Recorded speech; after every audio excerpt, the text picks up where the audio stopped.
దక్షిణాది చిత్ర పరిశ్రమలో ప్రముఖ నటీమణులలో నయనతార ఒకరు. ఆమె అందం, నటనతో ప్రేక్షకుల హృదయాలను గెలుచుకుంది.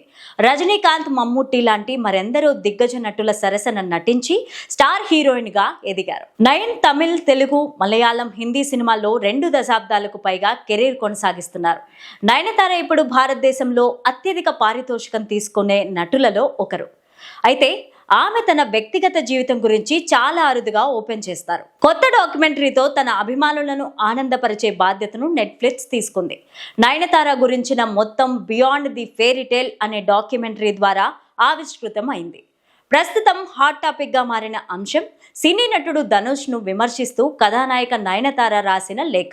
నయనతార జీవితం ఆధారంగా చేసుకుని ప్రముఖ ఓటీటీ వేదిక నెట్ఫ్లిక్స్ తీసుకొచ్చిన documentary series Nayanthara beyond the fairy టేల్.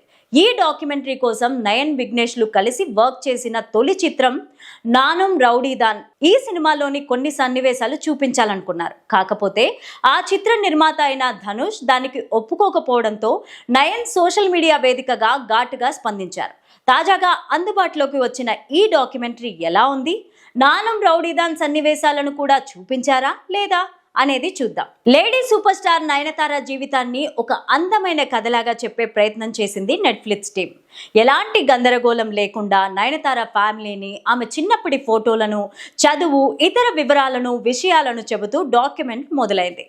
చిన్నప్పుడు అసలు సినిమాలు చూసేదానని కాదని, ఎప్పుడైనా బంధువులు వస్తే వెళ్లేదాన్నని ఈ సందర్భంగా నయనతార చెప్పారు. నగల దుకాణ వ్యాపార ప్రకటన చూసి సినిమా ఛాన్స్ ఎలా వచ్చింది, మలయాళం నుంచి తమిళ చిత్ర పరిశ్రమలోకి ఎలా ప్రవేశించింది వంటి విషయాలను కొందరు దర్శకులతో చెప్పించారు. కెరీర్ తొలినాళ్లలో ఆమె ఎదుర్కొన్న అనేక ఇబ్బందులను చెప్పుకొచ్చింది నయనతార. ముఖ్యంగా గజనీ మూవీ టైంలో ఎందుకు విమర్శలు వచ్చాయి, పత్రికలు, ఇండస్ట్రీలోని వాళ్ళు తనని ఎలా బాడీ షేమింగ్ చేశారో చెబుతూ బాధపడిన సందర్భాలు వివరించేందుకు ప్రయత్నించారు. అప్పుడు ధైర్యం చేసి బిల్లా కోసం బికినీ వేసుకొని నటించడం వంటి సాహసాలు చేసినట్లు తెలిపారు. ఇండస్ట్రీ, జనాలు చేసిన విమర్శలే తాను రాటు తేలడానికి ఎలా కారణమయ్యాయో వివరించారు. తెరపై కనిపించినట్లే తారల నిజ జీవితంలోనూ బంధాలు, భావోద్వేగాలు మారిపోతాయన్నారు.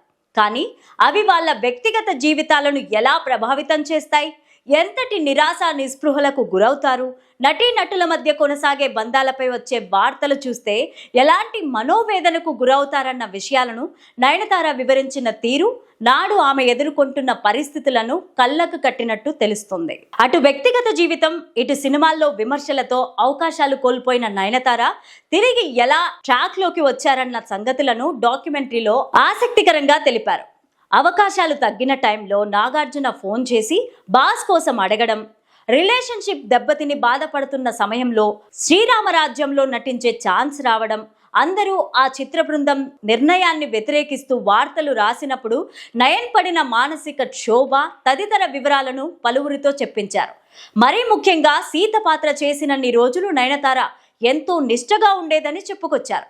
అక్కడి నుంచి లేడీ సూపర్ స్టార్ గా ఎలా అయ్యారో, ఆమె పేరుతో సినిమాలు ఎన్నెన్ని కోట్ల మార్కెటింగ్ చేస్తాయో వంటి విషయాలను ఇక్కడ ప్రస్తావించారు. ఫస్ట్ హాఫ్ లో ఆమె కెరీర్ ని ప్రస్తావించగా, సెకండ్ హాఫ్ నుంచి విఘ్నేష్ శివన్ ఫ్యామిలీ కెరీర్ ను కాస్త టచ్ చేసి నానుం రౌడీదాన్ కోసం నయనతో కలిసి పనిచేయడాన్ని చెబుతూ కొనసాగించారు. తొలి రోజుల్లో నయన్ సెట్ లో ఎలా ఉన్నారు, ఇద్దరి మధ్య ఎలాంటి సంభాషణ జరిగింది, దర్శకుడిగా అప్పుడే కెరియర్ స్టార్ట్ చేసిన విఘ్నేష్ నయన్ ఎలాంటి ధైర్యాన్ని చెప్పారు, ఈ విషయాలను చెప్పారు. అదే సెట్ లో అతన్ని చూసి నయన్ మనసు పారేసుకున్న తీరు వివరించే ప్రయత్నం చేశారు. ప్రస్తుతం ధనుష్, నయన్ల మధ్య చర్చకు కారణమైన ఆ మూవీ సెట్ లో జరిగిన ఆసక్తికర సన్నివేశాలు కూడా చూపించారు. నయనతార, విఘ్నేష్ శివన్ ప్రేమించుకుంటున్నారన్న విషయం అటు ఇండస్ట్రీ, ఇటు జనాలకు తెలిసిన తర్వాత వచ్చిన మీమ్స్ పైన కొందరితో మాట్లాడించారు. పెళ్లికి ముందు వారిద్దరి రిలేషన్షిప్ ఎలా కొనసాగిందో ఇద్దరూ పంచుకున్నారు. ఎవరికి ఎక్కువ కోపం వస్తే ఏం చేస్తారు, ఇలాంటి ఆసక్తికర విషయాలను సరదాగా పంచుకున్నారు.